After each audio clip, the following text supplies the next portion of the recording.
Bonsoir, Québec veut contrer la revente de billets de spectacle. Oui, c'était quoi, moi? Ah oui, les influenceurs ont une association à cette heure. Ben, c'est malade. Et puis, un petit retour sur mon passage au Centre Bell. Yes. On commence ça maintenant. À chaque fois, hein? C'est fascinant. Alors, on commence le débat de la culture pop hebdo maintenant. C'est là. Non? On va la voir. Je pense qu'il y a un petit fuck, là, ça fait 2 semaines. On y va? On est-tu prêt?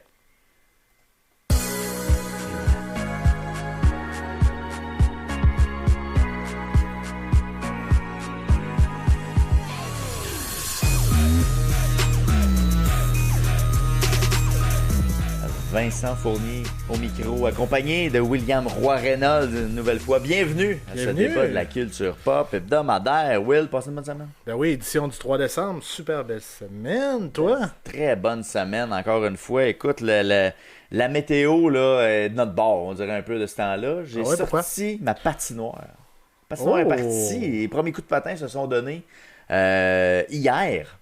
Fait qu'elle est partie patinable. Si c'est on vrai qu'il a, fait froid. Là, ouais, là, si on a une belle séquence de température comme celle-là, on peut être parti pour l'hiver. Et puis, les enfants étaient plus que contents de pouvoir profiter de ce petit rond de glace. C'est très humble. C'est un petit setup très artisanal, mais je suis content de voir que les enfants aiment encore ça puis qu'ils me le demandent. Là, de dire « Hey, je peux-tu aller souper après souper?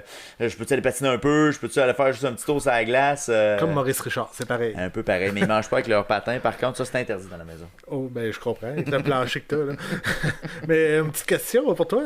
Lorsque tu avais parlé que tu voulais faire ta patinoire, tu voulais réutiliser ton eau de piscine. Ça a-tu marché, finalement? Ça a marché tempête. Ah ouais? Ouais. Mon bloc de glace, justement, il a commencé dans les dernières semaines. Peut-être dans le dernier mois, il a fait froid, tout ça. Fait que ça a commencé à geler. Puis quand j'ai commencé à retravailler la glace, pour essayer de refaire un peu le pelletage, parce que il neige, ça refait un petit peu, ça fait des amoncellements. Fait qu'il faut gratter un peu. Ben, Carlis, ça sentait à piscine.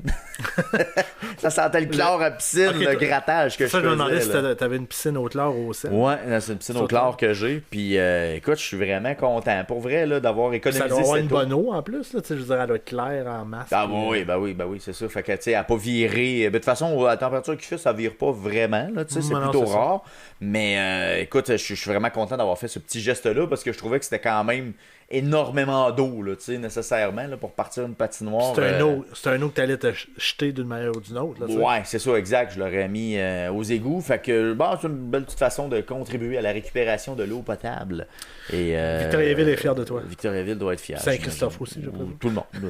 L'entièreté de la population est bien contente. Will! Encore des petites actualités cette semaine.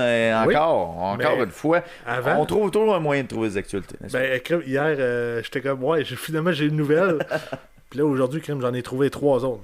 Mais quand je te disais que l'algorithme sait que tu cherches des nouvelles, c'est qu'on fait nos recherches pas mal le mardi, mercredi d'habitude. Ah, bon. Fait que moi, j'ai l'impression que l'algorithme le sait. Ouais, mais il y a des semaines que à partir de même jeudi, j'ai quelque chose. Ben, c'est sûr que là, je pense qu'on est dans une période où le temps des fêtes, il y a moins d'annonces, évidemment. Ça s'est fait préalablement à l'automne. Fait que c'est certain que dans des nouveautés, il y en a un petit peu moins. Mais, encore une fois, on a des belles nouvelles pour vous cette semaine. On va commencer par... Mais je vais retourner à la semaine passée avant. Ah, ok, vas-y donc. Parce que le fruit de la passion... Le fruit de la passion? Notre ami Laurie l'a posté sur ses réseaux. Va donc, toi. Et il y a Catherine Vaugeois qui nous a dit l'origine du fruit de la passion. Donc, le fruit de la passion est un fruit tropical, originaire d'Amérique du Sud, qui se caractérise par sa pulpe orangée, acidulée et sucrée. Et ses petites graines noires comestibles. Je suis assez d'accord. Et c'est délicieux dans des desserts et dans différents breuvages. Ça, Laurie était certainement d'accord là-dessus. Elle était très convaincue, en tout cas. Et elle a marqué, en passant, on mange l'intérieur seulement, pas l'extérieur. OK. Là aussi, on a bien fait. Ouais. Fait que, on a bien fait. Excellent. Encore merci, justement, de la visite de Laurie. Ça a été super agréable. Peut-être qu'on aura une petite invitée surprise cette semaine. Je dis rien. Tu me surprenais en même temps. J'étais comme... Quoi? Il est pas en dessous de la table. Non. Non, il est en train de faire un abat, peut-être. Peut-être un ou deux. On lui souhaite. Et puis, justement, avec Laurie, je me souviens, je crois que c'était dans le podcast hebdomadaire, on a parlé de la série Gen V. Ben sûrement, oui. Oui, je pense, oui, qui était effectivement. basé Ouais, sur tu les m'appelles. Boys, série d'Amazon Prime. Oui. Et puis ça a tombé que vendredi passé, c'était le Black Friday. Et ma blonde a décidé de prendre l'Amazon Prime. OK. Y avait-tu un bon deal, mettons, pour l'abonnement ou... Non, il n'y avait aucun deal. OK. C'est juste c'était pour les livraisons de cadeaux. Ça allait plus C'est rapide. pratique. Même, il y avait littéralement quelque chose qu'elle voulait acheter que ça coûtait moins cher prendre l'abonnement que payer les frais de livraison. Tu sais. OK, ouais. Fait que... Tu viens de l'économiser en partant, puis là, tu peux t'en servir, évidemment, pour d'autres usages par la suite. Ouais, c'est ça. Fait qu'on était bon pour un mois. Fait que là, on a commencé à écouter Gen V, justement. OK. Et première des choses, le Amazon Prime, c'est la pire cochonnerie que j'ai jamais vue. Pour vrai, là. La plateforme, tu parles? Oui. Publicité, par-dessus publicité, ça n'a pas aucun bon sens. Je suis d'accord avec toi. Ça, c'est vraiment tannant. Je suis d'accord. Tu sais, Netflix, j'en ai des pubs. Ouais. Mais ça dure 45 minutes, 1 minute. Là, c'est 2 minutes. 45 secondes, tu veux dire. Ah ouais, T'as dit 45 minutes, là, ça, c'est intense. Non, c'était ça. Puis 45 secondes. Non, 45 minutes. 45 minutes de pub. Ouais, puis l'émission dure 15 secondes. 15 secondes. C'est de même, ça marche. C'est vraiment bon. Sinon, ils feront pas d'argent. Mais non, c'est ça. Ça dure des 2 minutes, 3 minutes même. Ouais. Et puis il y en a beaucoup. Là, sur un 45 minutes, je pense qu'on a le droit à 4 shots de séquences de pub. Là. Fait que là, ça ressemble beaucoup à ce qu'on a présentement à la TV. Mm-hmm. Puis on peut pas l'avancer. On peut pas le fast-forwarder. Fait qu'on a perdu cet avantage-là qu'on avait à l'origine. Fait que non. Puis à chaque fois, on dirait qu'il te coupe en plein milieu de la séquence. Fait qu'aucunement annoncé, c'est bang en milieu d'une scène. Tu sais, à la TV, il y a comme on pourrait dire un genre de fake que tu sens qu'on s'en va en pub. Ouais. Là, c'est... Hein? Il y a un dialogue et on coupe dans le milieu. Dès que le dialogue est fini, ça part là. Aïe, aïe. Là, ça fait mal. Tu sais, il y a même des dialogues, moi et ma blonde, on faisait des jokes. Ah ouais, elle va sauver en utilisant Centris. Du placement de produit après tout. C'est ça. Ah ouais, fait que, écoute, mais finalement, pour dire que. Mais Gen V, à date, c'était quand même pas pire. C'est très. Non, j'ai ça à dire très. Non, c'est intéressant, c'est le fun. D'accord, c'est passable. Mais j'ai l'impression que c'est vraiment plus pour les... c'est une série pour les adolescents que pour les adultes. C'est très vulgaire, par contre. Fait que j'ai envie de te dire les adolescents avertis. OK, fait que des plus vieux adolescents. C'est à la fin de l'adolescence, maintenant. Ouais, mais là, je suis en train de dire que... Je suis en train de réfléchir qu'à un moment donné, on voit une graine qui explose. Fait que... Ouais, c'est peut-être... OK. Littéralement. OK. Elle gonfle et elle... Bon, OK. Ça te fait souffrir un petit peu. Ceux qui l'ont vu sont... If you know, you know, comme on dit. Ah ouais? Fait que, non, mais c'est quand même intéressant. Là, je suis rendu à la 5e épisode de la saison 1. OK. L'intrigue, au début, je me demandais où on s'en allait. Puis là, on commence à suivre ça. Mais vu que c'est des adolescents, ils sont un peu niaiseux dans leurs réactions et tout. OK. Fait que, tu sais, ils sont pas tout le temps sur le sujet. Ils sont comme, ah, mais là, est-ce que tu es en amour avec cette personne-là? Ah, je sais pas. Mais là, en même temps, quelqu'un veut te tuer, mais on va parler de ça à la place de ta relation amoureuse. OK. Fait qu'on court-circuite des fois les intrigues ou... Ouais, c'est comme spécial. Mais c'est intéressant. Ça fait beaucoup penser aux Boys. Là. On est dans le même type... dans le même univers. Humour, puis vulgarité, puis façon de faire aussi. Là. Puis j'ai écouté aussi la série Thunderbolt. Ben, le film plutôt, Thunderbolt. Le film Thunderbolt, ça me dit rien par contre. C'est de Marvel. C'est comme des anti-héros qui deviennent les... Ben, en tout cas, dans la nouvelle, dans le nouveau Avenger Doomsday, c'est les nouveaux Avengers. OK. Fait que c'est tous des mercenaires au début qui sont réunis dans une chambre, puis il faut tous qu'ils se tuent. Puis ils se rendent compte que... Puis ils sont qu'ils sont tous engagés par la même personne. Puis cette personne-là veut essayer de les auto-éliminer chacun. Mais là, ils se rendent compte que on travaille tous pour la même personne et elle veut toutes nous tuer. Fait qu'ils deviennent alliés à partir de là, j'imagine. OK. Puis ça suit l'histoire, mais écoute, j'étais très déçu. Ben, pas je suis fort avec le trait aujourd'hui, là, mais j'ai été déçu. Je trouve que c'était très léger comme conduit narrative, je pourrais dire. Mm-hmm. Fait que, écoute... On passe, selon toi? Même les fans de Marvel ne trouveraient pas leur compte dans dans une histoire comme celle-là où ça fait pas avancer d'autres. Parce que des fois, c'est des séries aussi à côté, ça peut peut-être amener à avancer. C'est que ça devient choses. les nouveaux Avengers. Fait que de ce côté-là, tu apprends à les connaître, mais pour l'instant, ça amène à nulle part. Il faudra qu'il y ait autre chose de plus percutant, intéressant. Écoute, je pense que juste en allant voir les Avengers Doomsday, t'as pas besoin d'écouter ce film-là pour voir ce film-là. Bon. Fait que c'est une affaire de moins à faire. Oui. Alright. Ben, fait que c'est mes actualités de la semaine. Fait qu'on va y aller avec les vraies actualités. Yes. Donc, Québec veut lutter contre les pratiques abusives des reventes de billets et d'abonnements en ligne. C'est deux choses qu'on a parlé dans les dernières semaines, en plus, ici.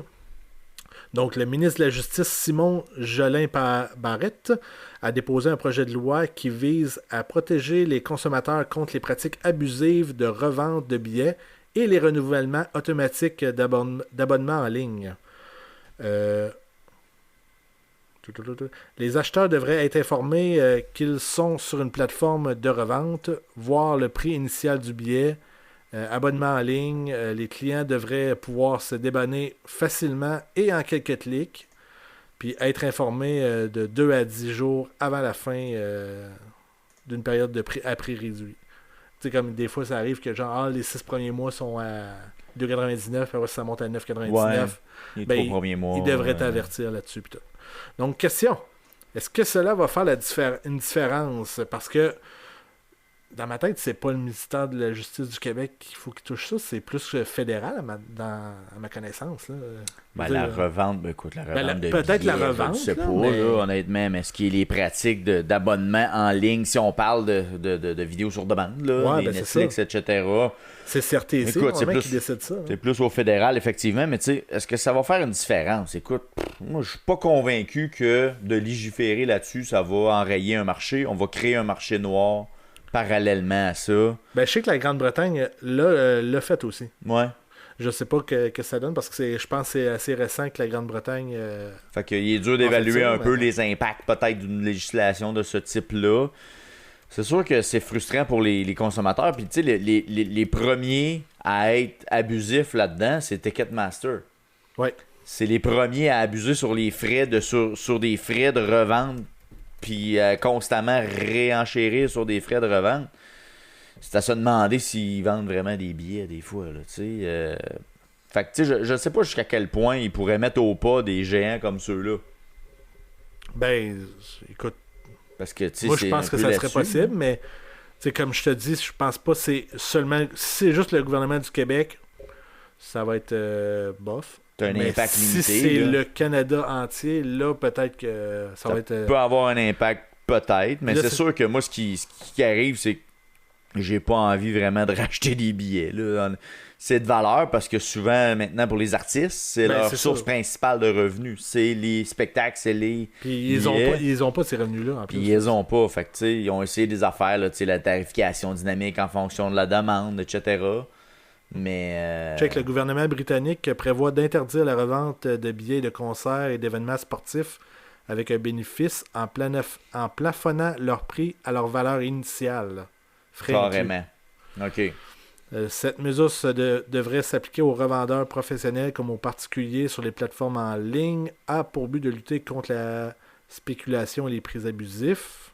Puis, tu sais, on se cachera pas non plus que le fait qu'il y a une augmentation de prix, il y a quelqu'un qui se met de l'argent dans les poches, on est d'accord, puis il y a une autre affaire là-dedans, le gouvernement ne touche pas une scène de taxe là-dessus.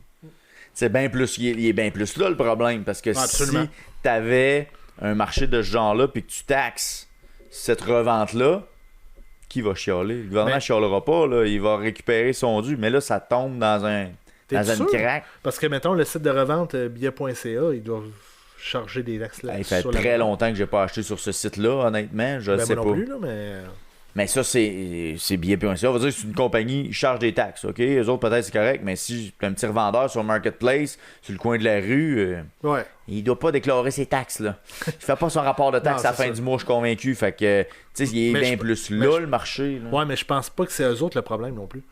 Ben, il doit y avoir une partie certaine, là. Moi, je pense que c'est plus les sites de revente que le... Parce que le revendeur, il a toujours existé, là. Ouais. On a toujours vu des scalpers sur le bord du Sunbelt. Ben, regarde, faisons l'exercice. Allons sur billet.ca. Faisons-le. On va aller voir. Pour le plaisir. Billet.ca, plus tard, on va essayer de quoi. Qu'est-ce qu'on achète? On va aller voir le Canadien, mettons. Ouais. C'est la première affaire qui sert. Hein? Première affaire, je regarde pour un billet. Un petit peu, on va pogner quelque chose qui a du bon sens. Les Blues de Saint-Louis. T'sais, random de même. On va prendre des billets dans la section 115. 283 piastres. Dimanche. 283 piastres. Ah, là, faut que je regarde mes informations. Non, ok. Ah, il y a taxe TPS TVQ. Bon, Ils sont là-dessus, t'as raison. Là, t'as dit t'es d'un rouge ou... Section 115, rangée 115. K. Je vais aller dans... 2 billets. Fait que on se retrouve avec un solde de 650$ pour 2 billets. Qui est quand même pas si pire. Ben, tu vois, pour les rouges. Moi, je suis sur le site officiel des Canadiens. Rangée E, de la même section, à 357. Fait qu'il serait moins cher, mon billet, actuellement. Parce Effet. que le coût unitaire, il était à 327. Moi, c'était 300 plus 57 des frais de Ticketmaster. Je sais pas c'est quoi ces frais-là, by the way. Ben, je veux dire, il y a des frais aussi, là, mais tu sais, mon total pour 2 billets, c'est 650 taxes et frais de service inclus. Pour un même match, là. Fait que, tu sais, toi, sur Ticketmaster... Moi, bizarrement, plus que je monte, plus ça monte. Genre, rangée P, c'est 410 piastres. Ben ça, des fois, moi non plus, je comprends pas comment ils statuent sur le prix des billets, là. Mais, tu sais, je serais très bien placé, là. Je suis même dans la zone où le Canadien score 2 fois. Tu sais, j'ai vraiment 2 bons billets, là, tu sais. Un bon spot, comme on dit. C'est un très bon spot. Du côté des bancs de pénalité, j'étais en face du banc des joueurs. Tu sais, c'est de très bons billets. Mais c'est ça la norme, Master. C'est pas mal ça. C'est 325, tu sais, dans les rouges. T'es pas mal là, tu sais. Tu te souviens-tu, c'est quoi, c'était en quelle année qu'on est allé en série canadienne? En 2004. Ouais. 2004, je dirais. Il me semble, dans mes souvenirs, c'était Ouais. 110. Ouais, il me semble On que c'est était ça. à 5 rangées. En arrière du filet des Bruins. Ah ouais. On devait être à la TV régulièrement. Comme le monsieur qui a le manteau orange flash, jaune flash, tu sais, des fois. Oui. Il y a un monsieur qui est... Ben, check. On était à peu près là. 1, 2, 3, 4, 5. Cinquième rangée en arrière du banc. Du but, mettons, des adverses. 577 et 15. 5 fois le prix. Puis ça, on n'est pas en série, là. Non, Là, non. On est en Saison match régulière. régulier un dimanche. Là. 20 ans plus tard, non, je sais pas comment ça peut plaire. En tout cas, mettons, ce printemps-ci, j'aurais été curieux d'aller voir.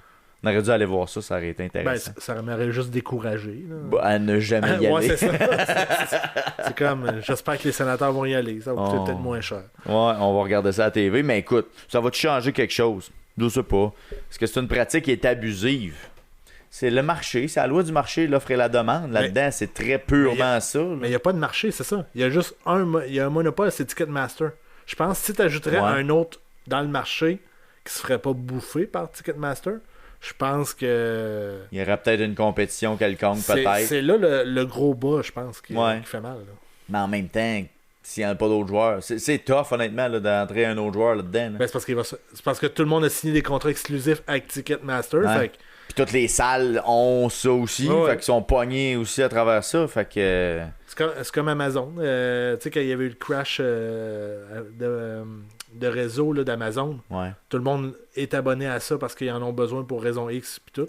Ouais. Fait que là, quand ça plante, ben, tout le reste plante. Fait que... Mais en même temps, oui, il y a un gros joueur, mais si les gens trouvent que c'est abusif puis ils disent hey, c'est ben trop cher, je vais arrêter de l'acheter, ils vont s'ajuster. Mais le monde n'achète encore. Fait qu'il y a encore un marché, là, tu sais. Ouais, mais ils arrêteront pas d'aller voir des spectacles parce que... Ben oui, si t'as plus les moyens, si t'as plus les moyens, tu vas-tu faire l'épicerie, tu vas aller voir un spectacle.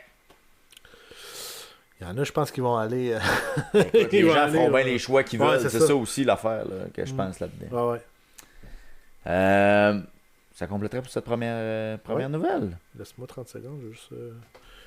Puis je vais t'en revenir aussi parce que y a, dans mon segment, là, j'ai un petit moment que je reviendrai sur la revente de billets. On voudrait dire salut à Lilo77 qui nous dit bonsoir. Alors, bonsoir à toi. On te salue. Merci d'être avec nous. Et chez nous, TV001, je crois, qui nous dit yes sir. Ben, yes sir. Yes sir, toi aussi. Eh bien, bienvenue encore une fois. Deuxième nouvelle, les influenceurs et créateurs de contenu ont désormais une association professionnelle pan-canadienne. Ben oui, l'Association canadienne des influenceurs et créateurs de contenu, le KICA. Le CICCA. As-tu appelé à l'ambassade pour être sûr, ça de même, ça se dit? Est né officiellement hier. Donc, ce nouvel organisme réunit des professionnels qui créent du contenu numérique pour les réseaux sociaux. Il leur donne accès à des ressources qui jusqu'ici étaient difficiles accessibles à cette catégorie de travailleurs, dit à InfoBref Geneviève Baudry, fondatrice et présidente de la KICA. Kika. L'association fournit à ses membres de l'accompagnement, des occasions de réseauçage et des assurances adaptées. Donc, question, est-ce qu'on s'abonne? Hey, on le fait, là, ouais. Écoute, je sais pas comment ça coûte, je sais pas c'est quoi le principe Moi, je d'adhésion. sais pas s'il faut être genre 100 000 followers pour c'est quoi le critère d'admissibilité? Écoute, c'est pas mauvais, effectivement, ça devient un travail. De plus en plus, les gens, il y a beaucoup de personnes qui vivent de ça, en création de contenu, et puis ils n'ont pas de filet social. Je veux dire, c'est des travailleurs autonomes qui sont qui doivent eux-mêmes faire toute leur comptabilité, faire eux-mêmes leurs assurances, être... Moi, la portion, justement, assurance adaptée, je pense que ça va être vraiment important pour eux autres. Moi, il y a un bout là où, écoute, t'es travailleur autonome, t'as pas les moyens d'aller t'assurer quelconquement. Là, c'est ça impossible. Coûte beaucoup plus cher que si t'es un regroupement. Ou... Ben oui. Tu sais, fait que c'est un avantage qu'ils pourraient certainement avoir. Exact. Le réseautage, ça, je pense que... Ça, je pense qu'ils sont déjà très forts là-dedans. Ouais. Souvent, il y a beaucoup de collaborations. C'est pas mal réseaux sociaux, fait que c'est pas mal c'est dans l'idée, le nom. là. Ouais. L'accompagnement, ça, je pense que ça va être important aussi, comme tu disais, pour faire des rapports d'impôts ou justement vivre des situations, des stalkers, mettons, parce que c'est quelque chose qui est très, qui existe. Présent. Ouais. Bien sûr. Fait que pour ces affaires-là, je pense que c'est intéressant. Mais tout le prix que ça va coûter, c'est peut-être pas tout le monde qui va vouloir adhérer à ça. Toujours une question de qu'est-ce que j'en retire. Mais je pense que il n'y a rien de mauvais à ça. Là. C'est juste la façon que les conférences de presse, ça va être sur selfie, je sais pas. C'est un mystère. C'est une adaptation du marché à ce qui existe déjà. Puis voilà, faut vivre dans le présent. Bravo. Ben oui. Autre nouvelle, Samsung qui a présenté hier justement un téléphone qui se plie en 3. Wow, c'est moi qui a... Ouais. Ça, j'ai parti la vidéo qui démontre le dit... Donc, c'est par InfoBref qu'on a eu la nouvelle. L'Association canadienne des influenceurs... non, excuse-moi, c'est ça c'était qu'on vient de faire. Ouais. Donc, l'entreprise sud-coréenne a dévoilé le téléphone Galaxy Z Threefold. Si tu veux, je sais pas si tu veux partager, je l'ai à l'écran là, pour montrer un peu ce que ça a l'air. Donc, voilà. C'est composé de 4 écrans proposés sur 3 panneaux attachés par 2 charnières. En format téléphone, 2 des panneaux sont repliés derrière un écran vertical. En format tablette, 3 autres écrans verticaux alignés constituent ensemble un écran long de 25 cm, soit presque la longueur d'un iPad standard. Cet appareil sera d'abord vendu en Corée du Sud à un prix d'environ 2450 US. C'est plus de 3 fois le prix de l'iPhone 17 lancé en septembre dernier. Quand même. Donc, question... Ne devrait-il pas y inclure un clavier et appeler ça un portable? Rendu là. C'est le premier accessoire, d'après moi, qui va sortir. Là. On regarde les vidéos, on regardait ça tantôt. On est rendu vraiment dans le format portable. C'est 10 pouces d'écran. Comment c'est gros? Là. Le Fold original qui s'ouvrait en 2, c'était ça qui m'intéressait. C'était comme, je vais pouvoir m'en servir comme tablette cellulaire. Ouais. Puis justement, genre, j'ai un petit... un petit clavier Bluetooth que je peux l'utiliser pour ça. Fait que ça serait pas pire, mais le prix était déjà cher. Puis là, écoute, à 2450 US, là. Pour vrai, je vais m'acheter un portable. Là, ça va c'est ça, c'est que là, tu vas avoir quelque chose de beaucoup plus puissant si tu achètes un laptop comme ça que de traîner ça. Puis c'est déjà quand même assez épais. Là. Tu voyais dans le vidéo, la dame qui le tenait de côté une fois plié, c'était l'épaisseur de son pouce. C'est pas rien, là. Ouais. Ben, c'est sûr que c'est moins épais qu'un portable, là, mais... Oui, mais tu as quand même... Il est en format de téléphone. Fait que pour le côté où je dois l'apporter avec moi, ben là, je gagne quoi là, versus, mettons, ton téléphone à toi? Là? Est-ce que ça va être le retour du du pocket sur le côté, genre. Parce que ça rentre plus dans tes poches. Il y en a encore qui ont ça. Hein? Ben oui. C'est toutes les rigolo. personnes de 65 et plus. Ouais, exactement. Je pense que c'est ça la norme. Je pense que t'arrives à cet âge-là, puis t'as ça en cadeau. C'est-tu le bel âge peut-être qui envoie ça? Je sais pas. Ben ou c'est juste que ils ont été les premiers à l'avoir. Puis parce que moi j'avais ça quand j'étais jeune. Hein? Dans mon premier cellulaire, on m'avait donné ça, fait que je l'avais mis là. À ta ceinture? Ah, ouais. Ben, écoute, ça a duré 2 semaines, puis j'ai fait, ben, je vais le mettre dans mes poches. C'est une bonne idée. Parce que pour vrai, je trouve que c'est complètement pas pratique. Là. Ben, écoute, oui, en effet. Parce que, à l'époque, mon cellulaire, tu sais, quand tu le pliais, il était environ il y avait une bonne, c'est une bonne bosse. C'est un gros portefeuille, là, mettons. C'est un gros portefeuille, mais tu sais, il y a, comment dirais-je, l'idée de le traîner à la ceinture, je vois pas comme... Plus l'utilité de... Moi, j'aurais juste peur de ma cible. Des clips. Les clips, souvent, c'est ça. Je comprends pas. Mais bref, je sais pas si ça sera un retour de ça, mais je sais pas qu'est-ce qu'ils veulent essayer de faire avec ce genre de modèle-là qui se plie sur lui-même avec les écrans. Ils essaient de trouver une façon d'avoir un écran plus grand dans tes mains pour un appareil cellulaire, mais on dirait qu'on n'est pas à l'étape où la coche de plus de dire je vais remplacer un portable. On dirait qu'on n'est pas loin, mais qu'on n'est pas là. Mais pour le prix qui nous charge. Oui, puis je me demande, est-ce que c'est la clientèle affaires qui recherche ça ou. Parce que je sais. Tu sais, oui, moi, mettons, qui écrit des textes, ça peut être intéressant, mais pas au point de payer ce prix-là. Fait que j'ai pas les moyens de ça. Fait que. Puis tu sais, même l'ergonomie du clavier, là. Juste ça, là. Mettons que tu as un écran de 10 pouces, ton ergonomie de clavier de laptop va toujours être supérieur à ton petit mini clavier portable que là tu te places sur le coin de rien pour t'installer. Absolument. Fait que c'est pas pour des longues séances de travail là, clairement là, on cherche pas ça. Ou il y a peut-être l'idée d'aller avec un stylet peut-être pour en faire peut-être des sketchs ou prendre des notes. Il y a peut-être un avantage là où la Surface de Microsoft avait un peu cette espèce d'hybride-là où on allait chercher le format de tablette, on prend des notes, ça se transfère en écriture, on a le format un peu laptop, mais l'écran était plus grand. On avait un 13 pouces, je pense, 13 pouces et demi peut-être de mémoire. Là, on dirait qu'on veut aller là chez Samsung, mais pas en même temps, on veut garder nos tablettes, mais on va pas amener nos tablettes à se plier. Je sais pas. Puis encore là, même la durée de vie d'un écran de ce type-là, je sais pas qu'est-ce que ça va avoir l'air à long terme. Juste pas plier une tablette. Ben, je pense qu'on est vraiment plus là. C'est que là, on veut le côté portable, là, je vais le mettre dans mes poches. Ça, mais tu te retrouves avec une galette importante quand même. Là. C'est comme l'équivalent d'avoir 2 iPhones, un par-dessus l'autre quasiment. C'est à peu près ça là, de ce qu'on voyait là, tantôt. Fait que bref, je ne sais pas si. Puis avec le prix, je sais pas ce qu'on s'en va avec ça. Hey, chez nous, TV001, on te remercie de t'avoir abonné à nous.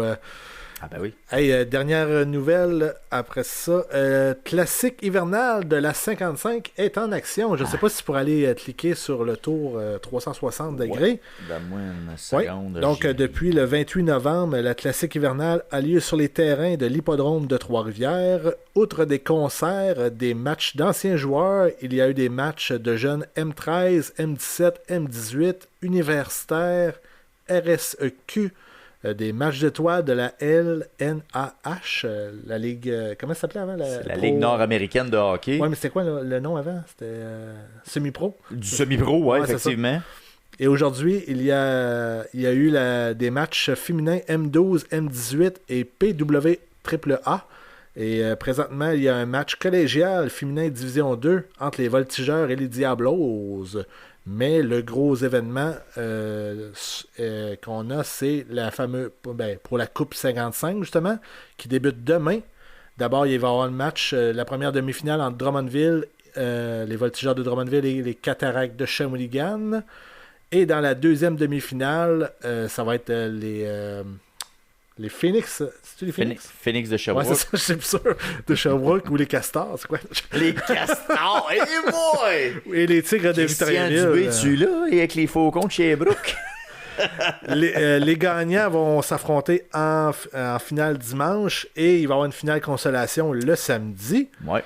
Alors, ma question est, est-ce que l'événement t'intéresse et comptes-tu y aller? Ben écoute, tu peux montrer les images, là, vraiment c'est très bien fait. J'avais pas remarqué qu'on avait fait cette espèce de caméra capture 3D, au centre de la glace. Ça donne vraiment une belle perspective de ce qui s'est fait. On voit les étoiles filantes, là, mais ça, je pense que c'est une question de capture qui fait en sorte qu'on dirait que ça a été rayé comme un tableau noir. Mais vraiment ouais, il y a vraiment des belles... puis on peut voir aussi même une vue des estrades. Donc, qu'est-ce que ça a l'air... Puis on fait ça assez rapidement. Je pense que c'était en 7-8 mois, il me semble que j'ai pogné une entrevue qui disait ça. Fait que tu sais, c'est quand même assez exceptionnel. C'est un beau travail. Puis ce que je trouve le plus fun dans toute cette affaire-là, c'est qu'ils ont permis à beaucoup de catégories d'aller jouer là. Ouais. D'aller pratiquer là, d'aller vraiment profiter. C'est là. quasiment toutes les catégories possibles. Je pense qu'on a fait un super de beau travail là-dessus, de mettre ça sur 2 semaines, justement pour profiter des installations. Parce que tu sais, ça repasse peut-être jamais là, dans la vie d'un hockeyeur de dire hey, j'ai joué dans cette aréna-là, dans cet endroit-là. Écoute, là, moi, question de temps, ça donnait pas que je puisse y aller. C'est malheureux, mais c'est ça. J'espère que ça va revenir par contre. Moi, j'avais mal compris. J'avais cru que c'était durant les fêtes. Ah, tu sais, il y a le break de la Ligue junior majeure du Québec. Je pensais que c'était dans ce moment-là. Mais non, c'est là. C'est présentement. Mais moi, je trouvais que ça aurait été mieux là. T'sais. Tout le monde est en congé. Fait que les plus accessible d'être pouvoir aller là. Mais enfin, écoute, on a fait vraiment en tout cas, un très bel événement. Là. Je sais pas si au guichet, ça va être bien, si ça va avoir de l'allure, je sais pas. Je suis allé voir des photos des premières journées. Il y avait quand même beaucoup de monde. Ça marchait pas pire. Ah tant mieux, tabarouette. J'espère parce que c'est vraiment un super de bel événement. Justement pour rassembler, tu sais, vraiment faire une fête du hockey qui n'existe pas. On a combien de festivals au Québec? Je sais pas. Il doit en avoir un par village à peu près. Quasiment, ouais. Mais rien sur le hockey. Il y avait eu une classique hivernale à Saint-Tite. Oui, il y a eu une année, il y a eu 2 matchs peut-être. Là, ça avait été très limité. Là, fait que ça avait marqué, mais moi je trouve que c'est encore mieux qu'est-ce qu'ils ont fait là. C'est vraiment hot. Là. Ouais. Puis c'est plus accessible, on va se le dire, c'est moins loin.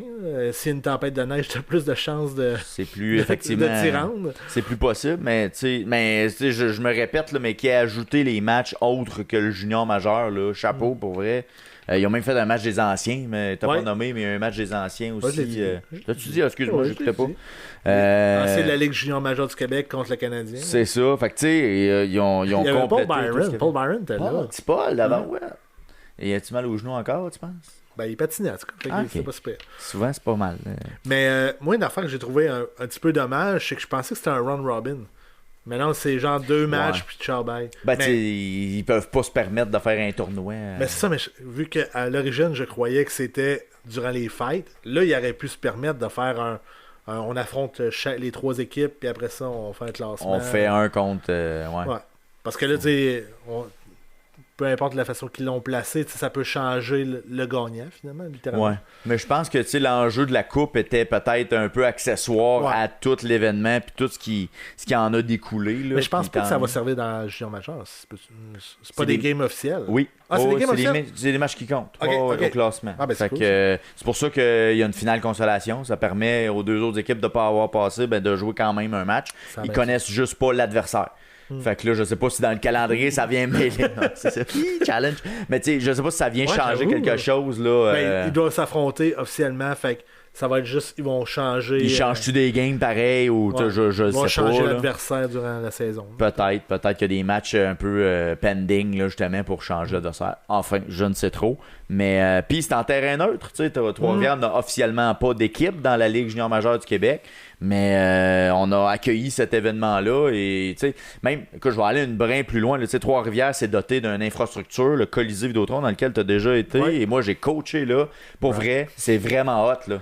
Tu sais, la fois où j'ai coaché là, on avait le droit au gros système de son, on a eu le gros écran, on avait le gros kit pour un match de hockey mineur là. Ça a été vraiment cool. Là. Pour vrai, là, c'est une de mes plus belles expériences de coaching dans un aréna, mettons. Là. C'était vraiment le fun. Là. C'était plus qu'au Colisée de Victoriaville? Oui, parce qu'au Colisée de Victoriaville, ils mettent rien. Absolument rien. Il n'y a aucune ambiance là. C'est probablement l'aréna le plus mort pour du hockey mineur, honnêtement. Ouais. Puis là, il y avait mis de la l'écho, musique. Il y avait quand même pas mal de monde aussi dans les estrades. Puis quand on scorait, on représentait les Tigres, ben, ils faisaient jouer la toune des Tigres. Comme au Colisée. Fait que c'était vraiment cool. Puis inversement, quand c'était Trois-Rivières, c'était une équipe de Trois-Rivières, en tout cas, un regroupement, ben eux aussi, ils avaient comme leur toune des Diablos. Fait que c'était cool quand même, je trouvais, pour l'ambiance, pour les petits gars. Puis c'est un aréna quand même qui joue du hockey professionnel, là, avec les Lions de Trois-Rivières. Fait que c'était vraiment une belle expérience. Puis ça devrait, honnêtement, les Lions de Trois-Rivières devraient poursuivre leurs activités, j'espère. D'ailleurs, pourquoi ils sont pas là? Je sais pas. Je viens de réfléchir. Hein, c'est une bonne question. Ça, c'est un qui. Peut-être parce qu'ils sont pris trop tard, comme j'ai dit. L'horaire était sorti. Puis l'horaire n'était pas possible de mélanger, je sais pas. Mais écoute, ça pourrait être un ajout peut-être pour l'an prochain. Surtout qu'ils cherchent des fans, là, de qu'est-ce que j'ai compris. Oui, il y a eu le hype durant qu'il était en série, mais il paraît qu'en début de saison, c'est tranquille. Je trouve ça quand même spécial pour un marché comme Trois-Rivières, où il y a une population quand même importante, puis que ça pogne pas plus que ça. Je sais pas si c'est parce que l'équipe est trop changeante, c'est ça qui fait que ça pogne pas, mais tu regardes à Laval, le Rocket, ça pogne au bout, là, c'est plein à chaque fois, puis c'est un aréna un peu plus petit, mais pas tant. Il y a comme un peu la galerie, si on veut, qui est absente, mais tout le bas, c'est exactement la même chose, ou à peu près qu'à Laval. Je trouve ça curieux qu'une ville comme Trois-Rivières, que se passe-t-il? Comment ça qu'on ou peut-être développe pas nos équipes? Ils ont voulu parce que Laval a la chance d'être vraiment le club école officiel du Canadien, fait que c'est sûr que ça l'aide beaucoup, je crois. Ouais. Parce que, exemple,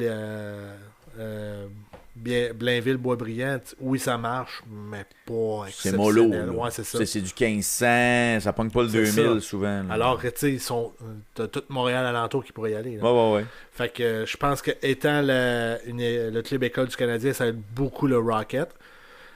Le Lyon a essayé de faire la même affaire, mais écoute, c'est tellement loin de la ligne nationale que, c'est que il y a le logo des Canadiens, mais c'est juste pour. C'est parce que. Comme moi que je l'ai sur mon chandail. Oh non, quand même pas, là. mais tu sais, même tu dis ça, Boisbriand, je suis jamais allé à cette aréna-là, mais de ce qu'on voit, c'est très laid, puis ça a pas l'air bien à manger. Il y a un mur au fond, il n'y a pas d'estrade. T'sais, je sais pas, comme spectateur, tu fais comme là, c'est un aréna de chenoute, ça me tente pas d'aller voir les games là. Ça aide pas non plus, là, honnêtement. Non, en effet. Hey Vince, on va y aller de ton segment culturel. Segment culturel, je voulais vous ramener un peu dans ce que j'ai fait dans les dernières semaines. C'est un wrap-up, écoute. Mon premier arrêt culturel, on peut appeler ça comme ça, c'est au Centre Bell. Je suis allé voir le match du Canadien contre les Stars. Ceux qui ont de la mémoire et qui ont peut-être assisté à ce match-là via la télévision, vous avez remarqué que le Canadien n'a pas marqué de but. Ça s'est terminé 7-0 pour les Stars. C'était une volée, oui. C'était une méchante volée, écoute.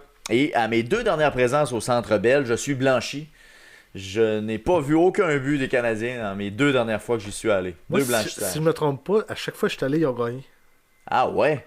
Crime, ok, non, moi pas à ce point-là. Là. Je pense que j'ai peut-être une exception de 1. Je pense la dernière que je crois qu'il a perdu, mais le reste, ils ont tout le temps gagné. Ok, mais là, 2 blanchissages de suite, dire, c'est. Ben, que les Canadiens ne scorent pas. Ne scorent pas 0 de 2 derniers matchs. Ouais. Ça, c'est tough un peu. Fait que t'as pas entendu la sirène. J'ai pas entendu la sirène. Au moins, t'as pas les oreilles pétées. On a eu Fix You. Ben écoute, le meilleur moment de la soirée, c'est quand Maverick Bourque, qui est un petit gars de Plessisville, il y avait beaucoup de monde dans les estrades qui était présent pour lui. Ça a été le meilleur moment de la soirée. C'est là que le Centre Bell a eu du bruit. Ouais. Parce que c'était un Centre Bell, là, mais je te dis, là, mort, écoute, c'est. Ben, 7-0, c'est sûr. C'était, là. Même il devait plus rester grand monde à la fin, ben. À 5-0, ça s'est levé, puis c'est parti, là. Ah, ouais, ça s'est mis à même prendre si le les billets à 500$, ça se vidait dans les rouges. Moi, j'étais pas dans les rouges, j'étais comme dans les blancs, là, mais on voyait que ça se dispersait. Ce que j'ai remarqué aussi qui m'a frappé le plus, c'est que le Centre Bell a pris beaucoup d'âge. Ouais. C'est pas l'aréna le plus récent, c'est pas l'aréna le plus vieux non plus de la Ligue, là. Mais il est pas loin. Il est dans le top 5 ou 6 là, des arénas les plus vieux, dans la nouvelle mouture d'arénas qui sont arrivés dans le milieu des années 90 avec les Stars de Dallas, avec les Devils du New Jersey. Ils ont inauguré des buildings à peu près dans ces années-là. Ce que je remarque, c'est que le bâtiment prend de l'âge, notamment tout ce qui est la coursive, là. la coursive qui je parle pas français, là.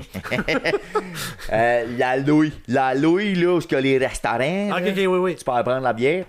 Toute cette allée-là, je trouve que ça commence à mal vieillir. T'es allé à Ottawa? Je suis pas allé à Ottawa, j'y vais. Ouais, c'est ça, j'y vais. Tu me diras quel qui était le mieux entre les deux. Je vais faire le comparable, mais je pense que ça, c'est à peu près dans les mêmes années. Oui, c'est ça. Fait que c'est assez semblable. Ça doit se ressembler, là. Fait que, tu sais, parce que les arénas maintenant de la Ligue nationale, les coursiers sont un peu comme le centre Vidéotron. Tu sais, c'est une allée qui est ouverte. Tu peux voir, là. Vers l'enceinte, puis on est capable de voir sur le match, même si tu es en attente de ton nachos. Il y a un moyen de faire quelque chose. Mais c'est ça, je trouve que là, on sent que ça commence à prendre de l'âge, le Centre Bell, avec cette vétusticité. Mais il semble que j'ai entendu dire Jeff Molson qu'il était justement en train de checker pour un futur building, parce que lui tout, il doit s'en rendre compte que... Ben, ça, c'est la prochaine question. Tu vas le mettre où, ton building? À Montréal, honnêtement... C'est le stade de baseball de supposé. C'est quoi? C'est où, mettons, à Griffintown? Je sais pas. Quelle portion un peu plus là, sud de l'île de Montréal. Écoute, j'ai même entendu des gens qui parlaient d'un stade, si mettons la ronde va pas bien. Là. J'ai entendu que des gens on pourrait dire on pourrait peut-être s'installer là. Il y a du transport en commun qui se rend. Automobile, c'est tranquille par contre. Là. Je sais pas à quel point ça pourrait se marcher, mais c'est tough un peu. Tu pensais, il y a du parking, là, la ronde, il y a du parking en ouais, mais tu sais, pour entrer, si tu prends Jacques Cartier, je te souhaite la bonne chance. Ouais, c'est sûr que tu bouches le pont, c'est officiel. Ça va être tough en tabarouette. Mais bref, je sais pas si ça pourrait être une option, mais tu sais, un stade de balle sur l'île Notre-Dame ou sur l'endroit où est la ronde, le panorama serait incroyable. Tu sais, ça serait vraiment hot. Bon, on s'en fout un peu du panorama dans un stade de balle? Dans un stade de balle, oui. Oui. OK, mais dans le stade de hockey, on s'en sacre. Mais c'est sûr que t'es pas au centre-ville, par contre. Tu sais, le Centre Bell a eu cet avantage-là de se rapprocher du centre-ville, parce que le forum était pas pantoute. On rachète le forum. Puis on repart. Ouais, c'est ça. Dolorama, Dawar. Forum 2. Forum 2, le retour. Hey, ça serait malade mental. On ramène les bancs, tout. Tous ceux qui ont acheté des bancs, on les veut tous. On remet ça dans la place. On le fait. Il n'y a pas eu meilleur. Il n'y a pas eu meilleur. Des sièges en bois, excuse. Qu'est-ce que tu veux faire de mieux que ça? C'est encore bon. C'est encore très bon. Mais tu sais, c'est ça. Tu vois qu'avec le centre Vidéotron, quand on compare, c'est là que tu fais comme ouais, c'est pas la même affaire. C'est différent. Mais on dit, genre, qu'il n'y a pas de place à Montréal, mais il y a quand même la place. Mais c'est juste que ça coûte hyper cher de l'acheter. Puis il va sûrement avoir une portion qu'il faudra détruire.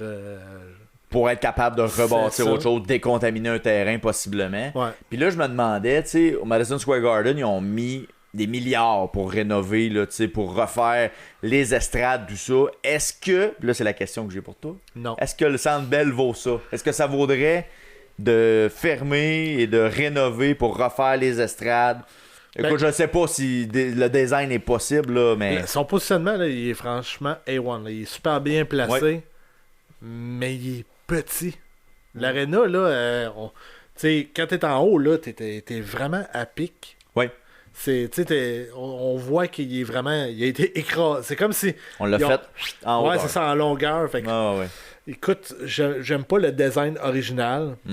Deuxièmement, le Madison Square Garden, il y a une histoire que... Il est dur à battre, là. Ça... Non, mais le Centre Bell n'en a pas d'histoire, là. Non. Non.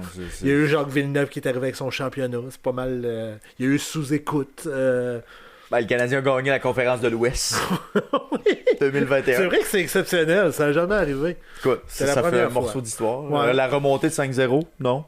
Contre les Rangers. C'est en saison régulière, là, mais excuse-moi, ils ont-tu mis une banderole en haut pour ça? Je pense pas. J'ai cru voir à travers Patrick Roy, Larry Robinson, remonter de 5-0. Les cheveux à comme à lèvres. C'est ça. C'était incroyable. Mais c'est ça, je trouve qu'il n'y a pas assez d'historique pour dire, hey, on investit justement 1 million. Ben, malgré que ça risque de coûter ça, une nouvelle arena. Refaire une arena, c'est au bon mot, ça va être ça. Là.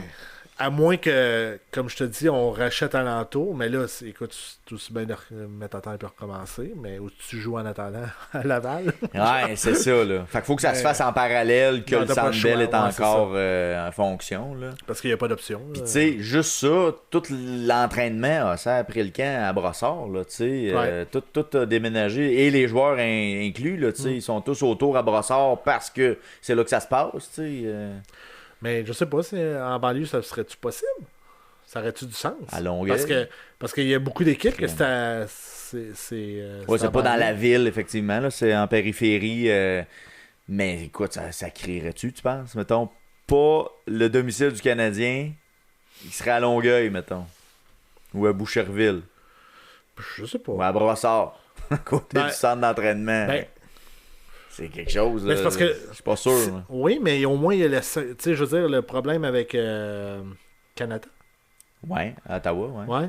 C'est que, justement, il n'y a pas de service qui se rend là, alors que, mettons, à Longueuil, il y a du service en masse. Là. Je veux dire, il y a les métros se rendent. il y a des autoroutes, il y a tout ce qu'il faut. Là. Ouais. Tu sais, fait que moi, je pense que c'est une possibilité que... C'est le problème, parce que Canada, je continue à... Je suis allé, puis je continue et je persiste et je signe. S'il y aurait du transport en commun qui s'y rendrait, ça marcherait. Ouais. Le problème, c'est qu'il y a juste une route qui se rend là, puis c'est that's it. Puis il n'y a rien d'autre autour à peu près. Là. Il y a des outlets en face, puis mais un va avec l'autre. Là. Si t'as la circulation qui se fait, ça va amener le commerce, bien sûr. Ça. Mais tu sais, j'y vais en fin de semaine. Là. Je vais pouvoir vous en reparler, là, mais je vais à Ottawa. Parce que sortir de là, ça a été long. Là. C'est juste ça qu'il y a. Là, puis ça a l'air d'être assez unique comme voie de passage. Ouais. Fait que bref, je sais pas si on y viendra. On va-tu voir ça de notre vivant, le Sandbell qui redéménage, le Canadien qui redéménage? C'est sûr. Voyons. Je sais pas, c'est sûr que je me demandais s'ils vont rénover la bâtisse, point, ou s'ils vont se relocaliser dans un nouvel amphithéâtre. Moi, je pense qu'ils vont relocaliser, puis on va voir ça de notre vivant. Là, je veux dire, tu penses? On va vivre assez vieux, oui. On est rendu à une époque où le sport, il faut que ça soit high-tech. Ouais. On veut plus de... Tu sais, le Fenway Park va rester parce que, justement, il y a de l'ancienneté. Il y a de l'histoire, il y a eu tellement d'événements. C'est ça, mais le Centre Bell, comme j'ai dit, il n'y a pas d'histoire, il n'y a aucune valeur en tant que telle. Si on aurait fait ça avec le Forum, là, mets 3 milliards dedans, je suis partant. Mais non, c'est pas où qu'on est là. Ouais. Parfait. En tout cas, c'est mon point de vue. T'es-tu d'accord? Moi, j'ai l'impression qu'ils vont le rénover. Ah, écoute, ils ont fait la tour du Canadien. Ils vont peut-être le rénover pour sauver 10 ans, mettons. Ouais, peut-être. Mais je pense pas. Ah, écoute, ça coûte tellement cher. Je pense qu'ils vont vivre avec encore longtemps. Malheureusement, là, je te dis que c'est ce qu'il y en est, là, mais... Ça dépend comment Jeff voit ça. Est-ce qu'il voit ça comme un investissement à long terme ou une dépense? Ouais. C'est tout toujours est là. ça aussi. C'est tellement pas notre argent, c'est ça qui arrive. Moi aussi. Hey! Mais il en fait en masse avec nous autres, par contre. Il en fait, ouais. Mm-hmm. Merci. Je suis allé voir aussi le spectacle de Freds. Connais-tu Freds? Ben oui, il est allé au stade. Il est allé au stade. On parlait de stade, justement. Il a fait 3 accords aussi. Il a fait... il y a 2 ou 3... Il y a 3 albums. Écoute, moi, j'ai découvert Freds à travers ma fille. Ma fille qui écoute ça... Fouille-moi où elle a pogné ça. Honnêtement, je le sais pas, mais je sais qu'elle l'écoute beaucoup. Moi, ça a été au 97.3. 97.3? Au 97.3, ça roulait fort. Bon, ok, parfait. Fait que on s'est dit, hey, pour sa fête, ça pourrait être le fun d'aller vivre cette expérience-là. Écoute, Freds a un style sur ses albums, c'est très mollo. C'est un style un peu qu'est-ce que tu connais là. Imagine-toi qu'il y a 10 autres tunes comme ça. On est dans une ambiance très feutrée, mollo, de la pop un peu rappée aussi à travers ça. C'est un jeune artiste quand même qui a 23 ans. Okay. Donc quand même jeune artiste qui a été découvert via les réseaux sociaux pour débuter sa carrière. Et c'est Corias qui l'a découvert sur les réseaux sociaux, qui lui a dit « Hey toi, ça te tenterait-tu de... faire des albums. Il y a quelque chose avec toi. Il a fait non. Il a fait non. Puis après, c'est son bord.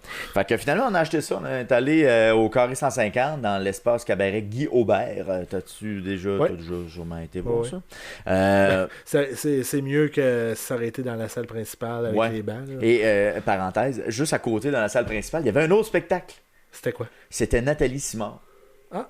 Et on pouvait distinguer facilement le public qui allait à un puis à l'autre. Ça, là, c'était très clair. Trêve de plaisanterie, vous faites votre blague à la maison. Mais, fait qu'on est allé là, fait que je suis rentré dans la salle, et puis là, on a vu le setup. Il y avait un décor. Il y avait un drum, un piano, une guitare. Honnêtement, moi, je m'attendais à lui, une guitare et un micro. Là. Pour vrai, je m'attendais à ça, puis des trames. Tu sais, mettons un DJ en arrière qui va mettre les trames, puis c'est tout.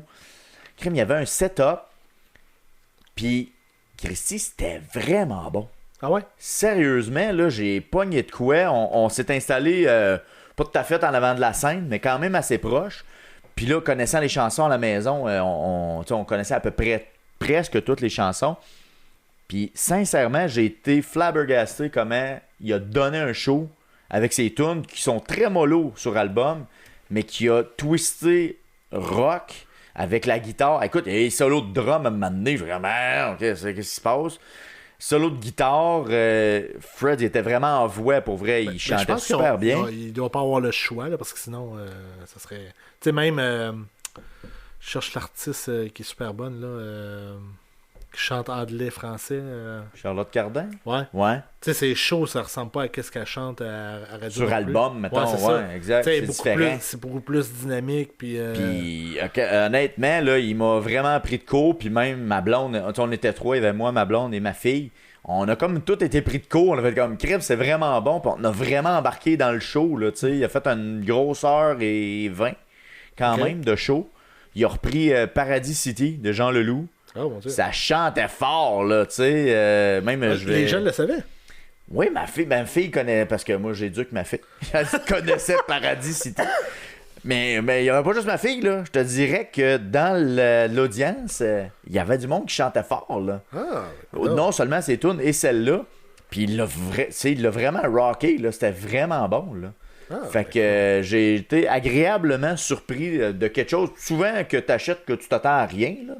Puis tu te dis, c'est un jeune artiste, là, tu sais, c'est un rapper, puis tout ça, tu es comme, ça va être correct sans plus. Pis... Mais ça doit être là l'engouement qu'il y a à travers. Parce que, tu sais, c'est pas la première fois que j'en entends parler que ces shows étaient excellents. Fait que ça doit être là l'engouement, tu sais, vu qu'il donne un sacré spectacle. Et j'aimerais saluer au passage notre ami Lepé qui était présent dans l'assistance. Puis j'ai appris via ses stories sur Instagram qui était là. Ok, tu l'as pas croisé là-bas. Non, c'est ça, je l'ai pas vu. Je l'aurais salué évidemment. Puis il est reparti avec des vinyles, tabarouette.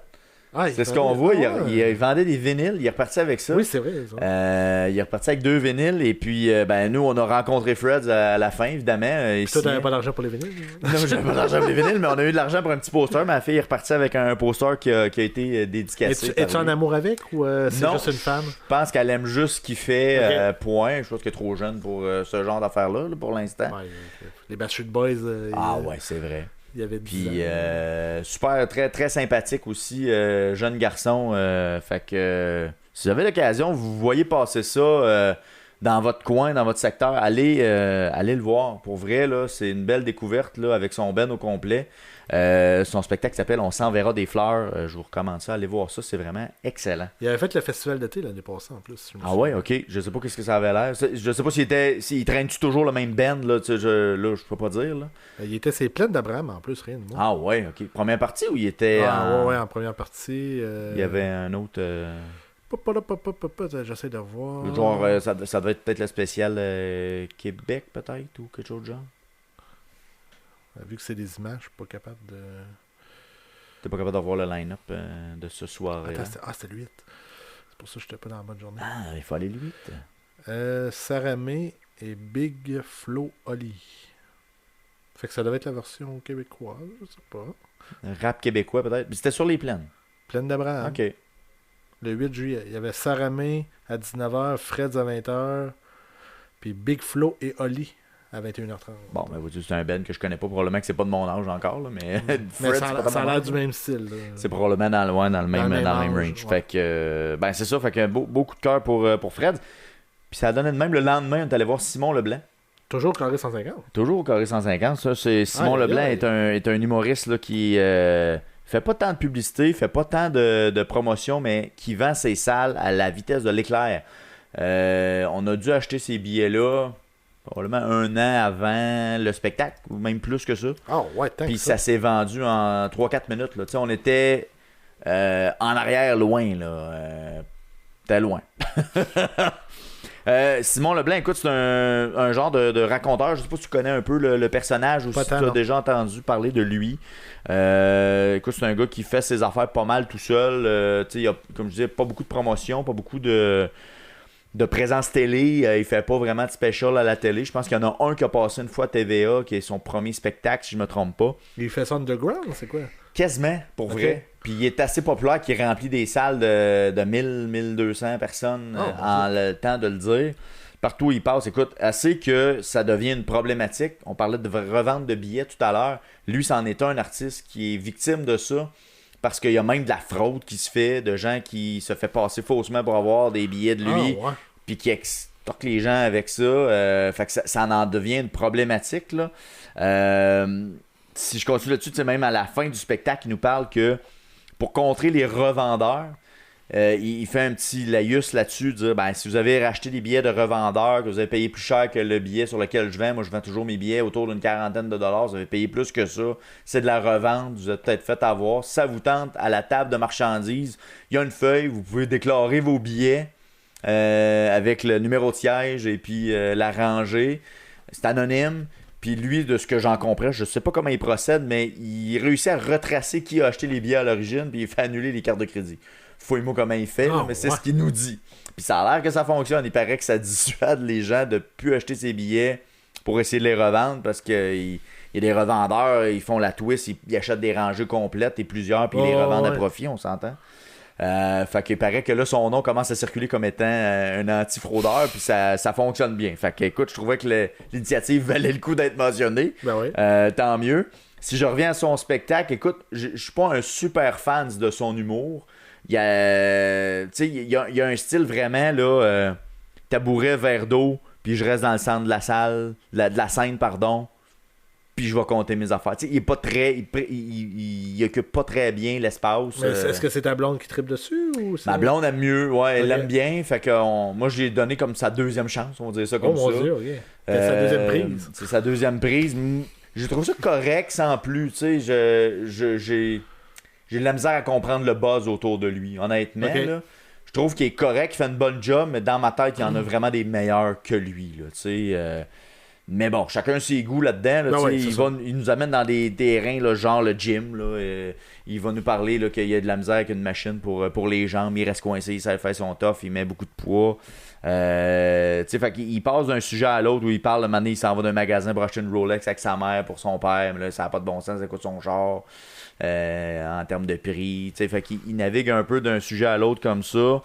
Il nous a quand même il nous a tenu une grosseur 40 quand même, là, c'était assez généreux, c'est un bon stock, puis même il a rodé un numéro qui est censé être dans son prochain spectacle avec nous.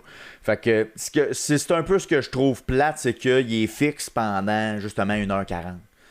Il bouge pas beaucoup. Je pense qu'il y a une condition. Il est pas physique. Non, c'est parce qu'il y a une condition aussi personnelle qui fait en sorte que là, je pense que c'est-tu de l'atrophie musculaire, je sais plus. En tout cas, il y a une maladie de ce type-là. Fait que, tu sais, pas de décor, pas de changement de lumière, pas d'entraque, pas de mouvement, pas de musique, pas d'effet sonore, rien. C'est 1h40 non-stop. Ouais. Ah, quand même. Fait qu'il y a rien pendant tout. Fait que moi, j'ai trouvé. Y a-tu une première partie? Même pas. Oh. Puis il arrive dry, là. Il arrive sec. Salut. C'est pour vrai, il arrive sur la scène, puis il fait juste comme. Puis il part. Puis une autre affaire aussi que j'aime un peu moins, c'est que souvent, il y a un rire très caractéristique. Okay. Un rire très fort, aigu. Puis souvent, il va rire à ce moment-là, puis tu sais que le gag s'en vient. Fait qu'il vend un peu son gag avant de le dire. Puis malheureusement, je sais pas si c'est parce que je commence à connaître plus les mots, je l'ai consommé un peu, mais je voyais ses gags venir souvent. Okay. Je savais qu'il s'en allait là. Je savais qu'elle allait faire une joke là-dessus. Il te surprend pas. Il me surprend pas. Puis ça, c'est pas une bonne caractéristique en humour. Là. Souvent, c'est la surprise qui fait en sorte que tu ris. Puis tu t'attends pas justement à tomber là, au gag. Puis là, je le sentais plus. Puis j'étais capable de prédire un peu plus où ce qui s'en allait. Fait que... c'est ça, j'étais coup-ci coup-ça pour le résultat final. Mais mettons, Crowd, ça ressemblait à quoi? C'était assez... C'était-tu Nathalie Simon ou Fred? Non, c'était vraiment pas Fred. Non, je te dirais... Ceux que je voyais, parce que je voyais beaucoup les gens en bas là, qui étaient au parterre, ceux qui se pliaient en deux, qui riaient fort, là, c'était du 50 en montant. OK. C'était pas mal ça. Okay. Je pense que les gens, ce qu'ils apprécient, c'est son genre de conteur qui ont probablement apprécié avec des gars genre Michel Barrette. Ça, je vais pas te dire, genre... dans ce des type-là. Grands conteurs, là. Ouais, exact. Fait que je pense que c'est là qu'ils viennent se retrouver peut-être là, dans le type d'humour, puis qu'on voit en même temps à travers ça, tu sais, l'attachement pour le gars, là, le fait que son rire très caractéristique, on sent que ça plaît beaucoup à sa crowd. Là. Parce que les gens rient avec lui avant qu'il livre le gag, mais on est capable de sentir le gag venir avant même que. Mais c'est pas un gros gag, c'est pas un killer, là, tu sais. Mais il y en a qui apprécient, genre, justement, suivre le gag. Ouais. Tu sais, toi, t'aimes être surpris, mais je pense qu'il y en a aussi qui aiment ça, genre, ah oui, fais-moi la joke de pète puis répète, exemple. Genre, ben, je sais comment ça va finir. Ouais, c'est ça. Fait que là, peut-être, à travers ça, là, tu me fais réfléchir, peut-être que c'est le style d'humour de conteur qui vient moins me chercher, peut-être. C'est peut-être juste ça. Pourtant, Jean-Marc Parent, t'étais fan de Michel Barrette aussi, mais ça? Oui, pourtant. Peut-être que là, c'est dans... C'est un conte différent qui est... Puis, tu dis ça, puis honnêtement, ça fait longtemps que j'ai pas écouté de leur numéro ou de leur spectacle. T'as peut-être évalué, que en l'écoutant, ça me rejoindrait peut-être, moi. Mais ce serait peut-être quelque chose à essayer, par contre. Parce qu'il n'y en a pas tant que ça, des conteurs. Là. Ça existe moins comme style d'humour. C'est très stand-up. Ouais. Tu sais, un punch, puis ça enchaîne les sujets beaucoup. Fait que c'est peut-être le style d'humour qui me rejoint moins maintenant. Bon. Fait que voilà, écoute, ça a été une grosse séquence d'activités. Fort occupé. Très occupé. Ça te tente de faire un jeu? Allez, on le fait. Bon. Ça fait longtemps qu'on traîne ça, là. Le prochain sujet, là, si on s'en va là. Moi, j'irais peut-être avec l'autre. Tu y vas avec l'autre? Ah, vas-y. Ouais. Je te suis. Qui se nomme Qu'est-ce qui est arrivé en premier? Ouh. Alors, je te nomme deux événements, 2 objets, 2 situations, peu importe, 2 personnes. Puis tu me dis qui est arrivé en premier. Okay. Je tiens à dire que j'ai aucune espèce d'idée d'où on s'en va. J'ai pas les réponses, j'ai pas le document, j'ai absolument rien. On se lance. Alors, première question. Yes. Qui est arrivé en premier? Le biscuit au chocolat ou les Oreos? En premier? Ouais. Le biscuit au chocolat, là, tu me parles-tu du biscuit à chipette de chocolat, là, genre le chip cookie. aïe là. Le cookie point? Ouais. Je dirais le cookie.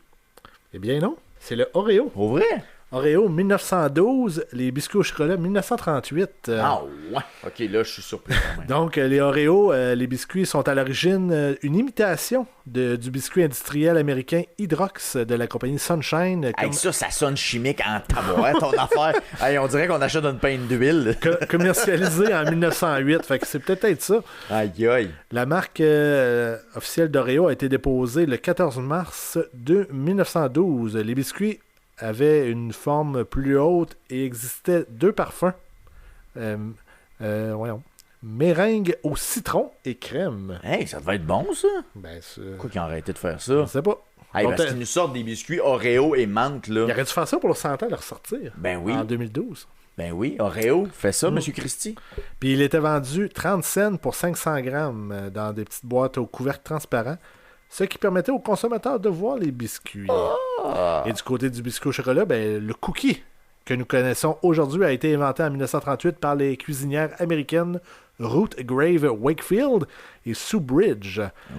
Elles ont mis au point la recette durant la période où elles possédaient l'auberge Tool House Inn à Witham, dans le Massachusetts. À cette époque, le Tool House Inn était un restaurant populaire pour sa cuisine faite maison. Mais les premières traces du petit gâteau pourraient remonter au 17e siècle, mais en même temps que l'immigration se développe aux États-Unis, les communautés, en particulier les Hollandais, amènent avec eux un petit gâteau qui désigne par le terme cookie. Cookie. Ouais. D'où le cookie après ça qui est devenu. Puis il serait originalement consommé lors des célébrations de la nouvelle année, où il est offert aux visiteurs joint à un verre de Cherry Bounce, une cordiale à la cerise. Une cordiale à la cerise, un genre de breuvage. Là. On un parle drink, d'un breuvage. c'est ça. Avec alcool, je crois. Cookie, est-ce que toi, tu trempes ça dans le lait? L'Oreo, pardon. Trempes ça encore dans le lait ou tu trempes ça dans le lait? T'as jamais mangé ça? Moi, ben là, tu parles-tu du cookie ou de l'Oreo? L'Oreo, excuse-moi. L'Oreo, moi, qu'est-ce que je fais? C'est que j'en prends 2. Je les ouvre. Et je mets le crémage en double. Et je mange le restant des biscuits. Oh là là. OK, quand même. Je mets pas de lait. Moi. Je suis straight pas edge. De lait. Straight edge. Pas de lait. Yes. Deuxième question. Qu'est-ce qui est arrivé en premier? Basketball ou baseball? Oh, le baseball. En effet, c'est oui. le baseball en 1845, alors que le basketball en 1891. OK, quand même. Donc, le baseball est un sport collectif dérivé des mêmes racines que le cricket. Évidemment, ça ressemble un peu. Les origines du baseball prêtent à controverse, mais il est indiscutable que les premières règles modernes ont été codifiées aux États-Unis. Codifié, tu veux dire. Comme dans un code. Ouais. Aux États-Unis en 1845. Les racines européennes du jeu, longtemps négligées par les autorités américaines afin que le baseball devienne un sport typiquement américain, sont connues de longue date par les historiens américains du sport. Une récente mise en lumière d'une description d'un match joué en 1755 à Surrey, en Angleterre. 1755? Ouais, Ah ouais. qui va dans ce sens. Et du côté du basketball, ben, tu te souviens de notre minute héritage. Canadien. Les autres. C'est James Naismith, un professeur d'éducation sportive originaire du Canada, Oui. mais qui invente le basketball en 1891 dans l'État du Massachusetts. Tu vois, moi, selon la minute, je croyais que ça se passait au Canada. J'étais convaincu aussi, mais on parlait juste de la personne qui C'est venait ça. du Canada, finalement. Donc, c'était pour maintenir la condition physique des élèves durant l'hiver. Le sport devient rapidement populaire et se développe dans les universités et écoles secondaires en Amérique du Nord au début du siècle. Et puis la Fédération internationale de basketball a été créée en 1932 et le sport est devenu olympique en 1936. OK, ça a été assez tôt quand même pour Ouais. le rendre olympique. Moi, je me souviens de cette minute du patrimoine-là, tu t'en souviens-tu? Ben oui. Bon, ben tu sais, la avait grosse révolution pour C'était le taper filet. le filet. Ben c'est même pas le filet, c'est juste qu'ils ont mis un trou dans le fond du baril parce qu'il fallait qu'ils arrêtent la game à chaque fois. C'est vrai, le filet, il existe Parce pas. que le panier n'était pas troué. Mais bande de cave, pourquoi vous l'avez pas fait gros comme le ballon, aussi? Ouais, c'est ça, il allait avec un ben bâton, puis il le ressortait. Encore mieux. Il faisait un trou juste pour que le ballon... Le bâton! Hey, je trouvais ça tellement innocent, même étant jeune. Mais J'étais comme, ça- pourquoi vous l'avez pas ouvert au complet? Mais ça devait être plus complexe parce qu'il pouvait ressortir. Puis peut-être ça comptait pas, je sais pas. Vous pouvez ressortir le ballon, tu Ben, veux dire? mettons, tu le lances, puis là, il rentre, puis il ressort parce qu'il est bon. Puis là, ça comptait pas. Peut-être. Je sais pas. Je connais pas les règles Je de sais l'époque, pas. mais Ouais, c'était moi peut-être non plus, ça. là. C'était peut-être plus complexe à ce moment-là. Il fallait vraiment qu'il reste dans le panier, tu penses, peut-être. Peut-être. En tout cas, bref. Il aurait dû faire le trou au complet que le ballon passe. On poursuit. Qu'est-ce qui est arrivé en premier? King Kong ou Godzilla? King Kong ou Godzilla? J'aurais tendance à dire que les Japonais devaient être précurseurs pour ces grosses bébites-là, puis j'irais avec Godzilla. Eh bien non. C'est Non! King Kong en 1933. Mais King Kong, il est américain? Oui. Ah Et ouais? Godzilla 1954. Ah ouais, ok, j'étais certain que c'était avant ça, pourtant. Donc- 54, il était en noir et blanc, Godzilla? Oui. Mais 54. King Kong ou Kong est un monstre de fiction ayant l'apparence d'un gorille géant. Il apparaît en 1933 dans le film du même nom, réalisé par Marion C. Cooper et Ernest B. Schnoschnack. Ah bah ouais, t'as-tu appelé l'ambassade pour celle-là? Non, j'aurais peut-être dû. King Kong devient rapidement une icône du cinéma fantastique et depuis les années 1930, on le connaît pour de nombreuses adaptations. Et puis Godzilla, comme j'ai dit, aussi appelé, à vrai dire, il faut que tu dises Godzilla. Godzilla. Godzilla, avec un point d'érogation. Godzilla? Godzilla? C'est Godzilla. ça. Selon Wikipédia, c'est le même. Est un kaiju, un monstre du cinéma japonais et une figure emblématique de la culture populaire, créé par, Tomoyuki Tanaka, qui Encore était une producteur, ainsi que Ishiro Honda, réalisateur du studio Toho, a été révolutionné dans le genre du kaiju Ega, cinéma de monstres, à partir de 1954. La thématique de la saga exploite les thèmes écologiques et la peur du nucléaire dans un Japon d'après-guerre traumatisé par les bombardements atomiques. Avec raison. Tu peux mettre à l'écran ce que j'ai sur mon ordi. On voit une des premières, en tout cas une scène, en tout cas captée du premier film de Godzilla. Ce qui est très drôle, c'est qu'on remarque que c'est clairement des jouets qui se passent. Ah oui. Ils sont en bas. C'est clairement des petits bonhommes de plastique. Même le Godzilla en tant que tel, c'est une espèce de figurine finalement Ah ouais. dans le milieu de la place. T'es sûr? Moi, j'ai l'impression que ça doit être un gars avec un costume, tout simplement. Peut-être aussi, là, mais on voit que en tout cas, les proportions apparaissent vraiment comme si j'avais fait ça dans mon sol avec mes jouets. C'était comme les Power Rangers dans le temps, je sais pas si tu te souviens, là, quand c'était le combat de monstres à la fin, là, c'était littéralement ça. Ah là, oui, effectivement. Tout était en miniature. C'était incroyable. Prochaine question, justement. Oui, là. En parlant de super-héros pis tout. Barbie ou G.I. Joe? Qui est arrivé en premier? Ouais. Je vais dire Barbie. Resto Bar Grill, t'as raison. 1959 pour Barbie et G.I. Joe 1964. Donc, Barbie est une poupée mannequin de 29 cm commercialisée depuis 1959 par Mattel, une société américaine de jouets et de jeux. Elle reprenait la forme adulte, les cheveux blonds et le principe de Build Lily, première poupée mannequin lancée en Allemagne un peu plus tôt. OK. Fait que c'était basé sur quelque chose qui existait déjà un peu. Ça. Et G.I. Joe est une série de figurines articulées en plastique créée en 1964 et produite par Hasbro sur le thème de l'armée. La ligne de ce jouet débuta avec G.I. Joe, puis 2 ans plus tard, Hasbro inclura des membres de toutes les branches de l'armée. Le nom G.I. Joe ne désigne plus une seule personne, mais une marque de ligne de jouets. En général, qui est une marque de jouets. Je pensais que c'était... puis là, ça aurait pu quasiment être une question complémentaire. Puis là, je t'allais voir, j'ai triché. Le G.I. Joe, je croyais que c'était un dérivé à partir du moment où ça a été une série animée.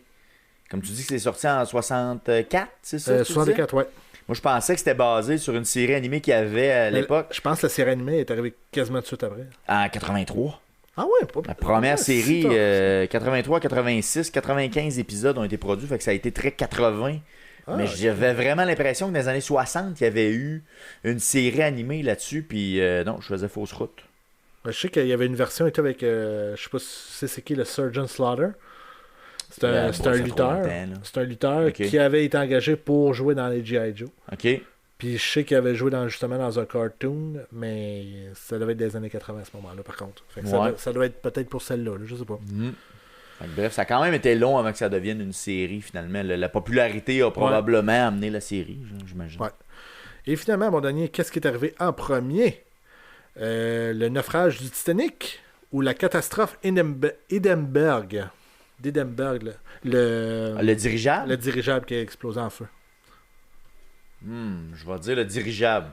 Et non, c'est le Titanic. Ah oui? Titanic en 1912 et Hindenburg en 1937. Et calme, je suis vraiment dans le champ. J'étais sûr qu'Hindenburg c'était genre dans les années 1800. C'est ça qui m'a fait hésiter. Non, ben c'était... c'est une technologie allemande qui avait rapport avec la Deuxième Guerre mondiale. C'était les premiers balbutiements d'Hitler, je crois. Donc, on va commencer avec le Titanic, le RMS Titanic. RMS? Arrête, je me souvenais pas que c'était RMS. Moi non plus. Est un paquebot transatlantique britannique qui a fait naufrage dans l'océan Atlantique Nord dans la nuit du 14 au 15 avril 1912 à la suite d'une collision avec un iceberg lors de son voyage inaugural de Southampton à New York. Entre 1490 et 1520 personnes trouvèrent la mort, ce qui fait cet événement l'une des plus grandes catastrophes maritimes survenues en temps de paix et la plus grande pour l'époque. Effectivement. Hindenburg, l'accident d'Hindenburg est une catastrophe aérienne survenue le 6 mai 1937 à Lake Hertz, dans le New Jersey. Moi, je me souviens, il y avait des vidéos de ça, fait que ça pouvait pas être des années 1800. Je suppose que... Je sais pas, j'avais l'impression que c'était comme une caméra, comme Charlie Chaplin. Ça, c'est 1918 dans ce coin-là, genre que ça commençait de même. 1918? Il me semble que les premiers films, c'est dans ce coin-là. Ça va peut-être une prochaine question, peut-être. J'ai mal fait mon référencement. Donc, c'est à Lakeburg, dans le New Jersey, le dirigeant allemand de transport de passagers à l'hydrogène et plus grande machine volante de l'histoire. Le Zeppelin prit feu lors de sa tentative d'amarrage à la base aéronavale de Lake Hertz, provoquant la mort de 36 personnes, dont 35 parmi les 97 présentes à bord. Donc 36 passagers puis 61 membres d'équipage. Et un autre au sol. OK, fait que c'est quand même... Tout le monde à peu près... Ben, ça a tellement flambé rapidement que je ça pense que... Ça a frit... Il n'y avait aucune chance, on va se dire. Mais on le voit... Ah oui, OK, c'est ça. Attends un petit peu, je Tu veux que je te le donne ça partage, dans ou? 2 secondes. Ok. Là. Ouais, vas-y donc. Fait que c'est exactement le visuel que j'avais dans la tête. Ouais. Qui était en train de crasher comme ça, là, mais j'avais vraiment l'impression Ben, que c'était genre check comment ça Charlie brûle, Chaplin. là, ça n'a pas de bon sens. Écoute, c'est phénoménal. Là. Mais le gars, il devait brûler, lui qui filmait, là, ça devait... Parce Ça qu'il- devait chauffer. Ça devait Puis chauffer. même le monde qui sont autour, Ouais, ouais. on voit du monde qui court, là. Aïe, aïe, aïe. Il bouge pas fort, on se dit. Hein. Boum, ben, tu sais, il y en a qui, justement, la structure tombe carrément sur eux. Ouais, là, mais le fait feu, que- tu sais, oui, ça a flambé, mais ça n'a pas pris de temps, puis le feu s'est dit. Ça devait être fait en bois, parce que tu vois, le feu Ouais. est pris sur la structure. C'était pense que clairement oui. en bois, là. Ouais. T'as raison, je pense que c'était fait en bois. Aïe, aïe, aïe. Mais on n'en voit plus de ça, hein? Je sais pas pourquoi. Ça devrait revenir, c'était bon, ça. On va ramener ça à la mode, ça, des beaux zeppelins, là. Hey, fait que c'était mon... Qu'est-ce qui est arrivé en premier? Merci, man. J'ai pas été très bon. Ben, écoute, c'était un bel essai, c'était ta première tentative. Écoute, t'as une chance sur 2 de l'avoir, puis j'ai eu quoi, 3 sur 5 peut-être? Ouais. 2 sur 5? Attends. T'as Ah, eu... oui, Barbie, tu l'as eu. Barbie, ouais. T'as eu baseball. Baseball, Là, ouais. t'as eu 2 sur 5. 2 sur 5, ça passe pas à l'école. Tu sais, j'aimerais juste te dire que la semaine passée, t'avais dit que t'étais un ferry d'histoire en plus. On a voulu quelques temps, ouais. Ma réputation! Ouais, ça vient de prendre un coup. Maudite affaire. On va avec les sorties cinéma. On le fait. Est-ce que je te présente la vidéo YouTube ou c'est toi qui parles ou Ah, ben, je peux faire la narration. Si tu veux, allons-y pour le premier. Ouais, on en avait parlé en plus. Pour l'éternité, Eternity en anglais, qui sort le 3 décembre au cinéma. Le synopsis va comme suit. Ça va? Oui. Ouais. OK, Larry s'étouffe et apprend ensuite qu'il est mort et il se retrouve dans un lieu de transition. Larry doit prendre une décision, choisir un endroit où il veut passer l'éternité. Ou, j'imagine, retourner sur Terre ou aller... c'est un des deux, puisqu'on dirait qu'il n'y a pas de choix là, dans notre Ah, est-ce que je l'ai peut-être mal dit, là, mais dans le fond, la femme, elle doit choisir entre ses deux maris pour savoir qui elle va passer l'éternité avec. Voilà, parce que, bon, Joanne a succombé à un cancer en phase terminale. Puis ça se complique, c'est ça, justement, quand le premier amour de Joanne fait son apparition dans l'espèce de purgatoire, finalement, là, cette espèce de transition qui se passe. Donc, ça sort le 3 décembre. On va suivre ça avec intérêt. Ouais. Le deuxième. 3 décembre, c'est pas mal aujourd'hui, on se dit. 3 décembre, c'est aujourd'hui. Hey, bonne fête. Allez voir ça. Le deuxième, série Netflix qui sort le 4 décembre. Ouais, ça ressemble, ça me faisait penser à Yellowstone, OK, ouais. mais avec des femmes. The Abandons. Ah, ça fait très fille de Calais, j'avais pas vu la bande-annonce. Donc, territoire de Et Washington. de quel est, c'est pas 1854, c'est juste parce qu'il y a des gens avec justement des maisons en bois de ce style-là, ça marche en cheval.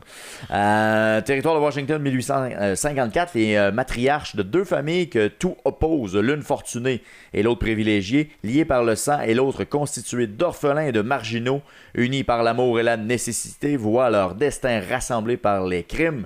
Un terrible secret, un amour maudit et un gisement d'argent. Hey, tout pour faire une bonne série. Une collision qui fait écho à la lutte entre riches et pauvres dans un coin d'Amérique hors de portée de la justice. Fait qu'on est dans le Far West à part de ça. Non, ça a l'air quand même... Je sais pas si je vais aimer, là, mais ça... Je vais peut-être essayer une émission, voir de quoi ça a l'air. Donne une chance, on sait jamais. Ça a l'air intéressant, coup de même. Le petit dernier dans les sorties le 3 décembre. Aujourd'hui, sur Amazon Prime, un film qui s'appelle, là, je sais pas si c'est effectivement ça en français, Joyeux Nopel Maman. Non, c'est Ou Noël, c'est Joyeux Noël Maman. Une erreur de frappe ici. Donc, on va y aller avec Joyeux Noël Maman. Oh, what fun en anglais. Claire Closter est le pilier de sa famille, celle qui chaque année parvient tant bien que mal à maintenir l'harmonie au cœur du chaos des fêtes, après avoir organisé une sortie spéciale pour réunir toute la famille. Un malencontreux oubli survient et ils partent en la laissant seule à la maison. Comme dans Home Alone. Ça vous fait penser à quelque chose? C'est ce que j'étais pour dire. Épuisée et se sentant peu considérée, Claire décide alors de s'offrir sa propre aventure improvisée. Tandis que sa famille s'empresse de la retrouver, Claire découvre la magie inattendue d'un Noël qui sort des sentiers battus. C'est ça, check, tout le monde s'en va, puis là, ils m'ont laissé. Gang de Judas. C'est épouvantable. Y a-tu un featuring de. Voyons, j'ai oublié son nom, j'ai sa face dans la tête. Voyons, le gars de Home Alone, là. Ah, mais Macaulay Culkin? Macaulay Culkin. Eh non. Il devrait avoir un featuring. Ça se peut, mais. Parce que ça fait très ça, là. Mais cette police-là a fait. Fait que là, vous êtes en train de me dire que vous recherchez une femme qui est partie avec tout son stock en auto, tout bonnement. Ouais. C'est une disparition. Ouais, c'est ça. Fait que bref, petit film des fêtes peut-être à rajouter dans sa liste et à regarder. C'est disponible sur Amazon, je crois, celui-là. Ouais, c'est Amazon Prime. Ouais. Effectivement, Amazon Prime. Il y a eu des petits trailers aussi qui sont sortis, peut-être qu'on y reviendra. Mais c'est intéressant, des sorties qui sont à venir. Notamment sur Netflix. Le documentaire Cover Up. Tu le présentes-tu ou je le présente? Je peux. Je l'ai pour. Tu peux mettre le. Je peux mettre ton ordi. Le trailer. Non, pas mon ordi, le tien. Ok, excuse. Tu l'as. C'est bon, ouais, je vais y aller. Dans le fond, c'est un documentaire qui est centré sur un journaliste qui s'appelle Seymour Hersh. Qui est un... Seymour! Ben, tu vois, il a l'air d'un Seymour quand même. Là. Son travail, dans le fond, on parle de son journalisme d'enquête, d'investigation. OK. Puis il aborde des thèmes quand même assez rough. Là. Il aborde des crimes de guerre, des dissimulations qui ont été commises par le gouvernement américain pour notamment à la guerre du Vietnam et d'Irak, pour pas dévoiler les vraies raisons pour lesquelles on était là. Okay. L'enquête finalement que lui a fait sur on parle du Pentagone là-dedans, de la CIA, justement de la présence des Watergate, ouais, aussi. Ça a l'air vraiment intéressant. Puis le journaliste est méfiant non seulement dans la vie là, quand tu regardes la bande-annonce, mais il est méfiant des documentaristes. Il y a des bouts qui fait comme hey, je suis pas sûr je voudrais, je suis pas sûr ça me tente de vous dire toutes mes techniques. Ouais, mais man, tu fais un documentaire. En tout cas, je trouvais que la confrontation était intéressante. J'ai hâte de voir parce que on retrace évidemment, on vient de voir le Watergate, on retrace beaucoup d'histoires américaines de justement ces années de journalisme, puis on va à travers aussi ses notes d'archives revoir un peu comment il a fait son travail pour retrouver de l'information. Je trouvais que c'était intéressant quand même comme angle d'attaque pour un documentaire. On sait pas trop comment ça se décline, c'est-tu un one-shot, c'est-tu plusieurs séries, on le sait pas, mais ça semble être intéressant. Ça va être où ça? Sur Netflix, ça sort le 26 décembre, donc un Boxing Day pour spectaculaire. Vous. Ça pourrait être spectaculaire. Je trouvais pas, par exemple, que ça faisait très Boxing Day comme documentaire. C'était un peu lourd. Drôle de moment. J'aurais tendance à dire que ça aurait été une sortie d'automne, ça, par contre. Ça aurait dû sortir cet automne. Peut-être que ça aurait été trop dépressif. Ciné-Cadeau ont fait la même affaire. Ils ont mis l'âge des ténèbres le 26, me semble. Genre. Bon, vois-tu, il y a quelque chose là-dedans. Ouais, c'est le 26 décembre, il y a quelque chose. La célébration est finie, c'est pleurons. On se rentre dedans. Parfait. Et puis, écoute, Super Mario Galaxy qui va sortir en 2026. On a eu la première bande-annonce qui nous informe de cette nouvelle mouture. On retrouve nos personnages, les mêmes voix. Chris Pratt va être encore là. Jack Black qui fait Bowser. Puis là, il y a Baby Bowser qui est là. On est encore avec le même studio qui nous a offert les Minions, donc Illumination. Oh, ouais. C'est encore eux qui produisent le film de Super Mario Bros. Qui était très bon, le premier. Ouais, puis je pense qu'il va être attendu. Là. Comme tu dis, il avait marché pas mal en masse. Il y a eu une très bonne vibe. Fait que, écoute, ça m'a redonné le goût de revoir ça. On est dans la version Super Mario Galaxy avec les planètes encore là, tu sais, dans la bande-annonce. J'ai jamais joué à Galaxy. C'est un excellent jeu. Excellent jeu de plateforme. C'était quelle console? Sur la Wii. Sur la Wii. Il y a eu 2 Super Mario Galaxy sur la Wii, le 1 et le 2. 2 excellents jeux pour vrai de plateforme en 3D où on joue avec... Écoute, je pense que c'est un des seuls jeux qui est pas en réalité virtuelle, ok, qui m'a donné mal au cœur. Oh mon Dieu. Parce qu'il y a des situations dans ce jeu-là de Super Mario Galaxy où tu tournes à l'envers avec les planètes. Puis là, tu essaies de te repérer dans l'espace, puis il y a des fois que ça te donne toi-même le tournis un peu de genre, wow, je sais plus où je suis rendu, là. Mais c'est des excellents jeux. Fait que j'ai hâte de voir qu'est-ce qu'ils vont faire justement avec la twist de ce jeu-là, s'il va y avoir quelque chose d'intéressant pour les fans de la série. C'est à venir en avril 2026 sur vos écrans. Ça va être un film de l'été. On peut déjà le taguer, là. Ça va être le film d'animation de l'été et qui va remporter beaucoup d'argent, beaucoup. Possiblement pas juste d'animation, ça va être film en général. Il va être dans les grands gagnants de l'année, je pense. En tout cas, c'est précurseur de ça, évidemment. Ouais. Hey, ça ferait le tour. Ouais, je pense qu'on va arrêter là pour cette semaine. Yes. Fait que merci de nous avoir suivis cette semaine en direct ou en rattrapage. On est encore sur, évidemment, plusieurs plateformes. On est partout. On commence à faire les épisodes pour le podcast annuel qui viendra. On en a fait un la semaine dernière. La semaine prochaine, peut-être qu'on va avoir un invité. Ouais. Hey, finalement, on n'a pas eu d'invité. Finalement, on n'a pas eu d'invité cette semaine. On vous a vendu quelque chose qui n'a pas existé, malheureusement. Mais la semaine prochaine, on risque d'avoir un invité avec nous parce qu'on va avoir un podcast annuel qu'on va faire juste avant notre live. Si vous aimez ce qu'on fait, diffusez la bonne nouvelle, partagez, évidemment, commentez. Abonnez-vous à notre chaîne. On remercie les gens qui l'ont fait ce soir. Et Will, merci d'avoir été là, toi aussi. Merci d'être venu chez moi. On est tout le temps là. Fait que ça fait toujours plaisir. Puis on se dit à la semaine prochaine. Salut. Yes. Bye bye.